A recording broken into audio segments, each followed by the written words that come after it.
বুঝতেই পারছেন বাড়িতে বউ আসার আনন্দে মুখরিত আমরা সবাই।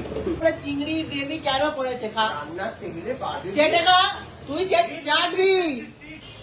তো আজকে নিজের হাতে রান্না করে সাহেবকে খাওয়াবে হচ্ছে অনন্যা, তাও দেশের রান্না নয়, বাড়িতে হচ্ছে ফিশ ফ্রাই। ঠিক আছে, তো ফিশ গুলো এখানে ম্যারিনেট করে অলরেডি দেখছি চলে গেছে মিনতি। ঠিক আছে, কিন্তু আমি বলে দিয়েছি বিস্কুটের গুঁড়ো রেসিপিও অনন্যাই বলে দিয়েছে। বলছি গ্যাসটা জ্বলেছে কিন্তু চিমনিটা চলেনি।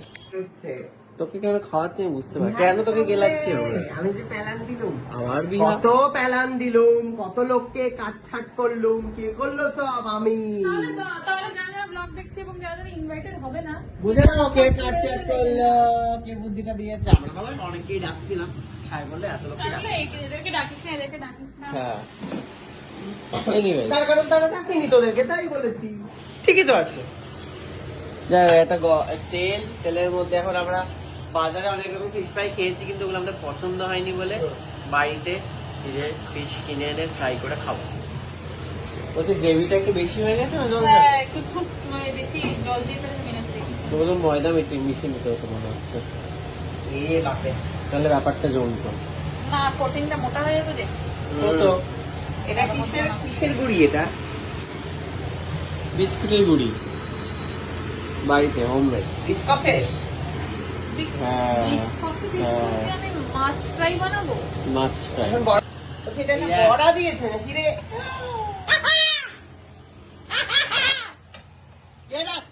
একটা পিস আমি খাবো। তুই আবার চিংড়িতে হাত লাগাচ্ছিস? আমি বাড়ি চিংড়ি আমি খাই, হেলদি জানো বাড়িতে। আমার পায়ের উপরে চিংড়ির গ্রেভি কেন করেছে রান্নার টেবিলে কেটে না, তুই চাটবি। চিংড়ি তোকে আমি খাইয়েই ছাড়ো।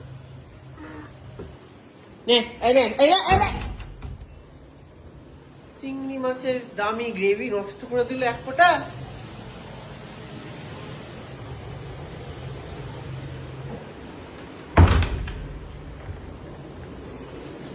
আস্তে সাইড থেকে। হ্যাঁ,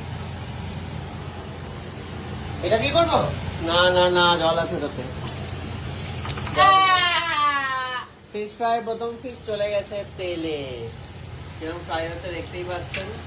তেলে ছাঁকা তেলে তো আবার খাওয়া উচিত না। গৃহকর্মে নিপুণা হয়ে আমি তো এয়ার ফ্রাই করে নেবো। ওই উপরে আছে না, কটা দিতে বলেছে বল? কটা? দুটো দুটো করে সবাই।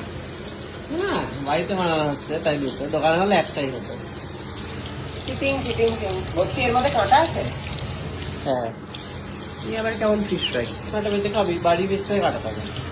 দুজন মিলে একটা ফিশ ফ্রাই বানাবো। বাবারে দুটিতে মিলে, এটাই তো পরীক্ষা।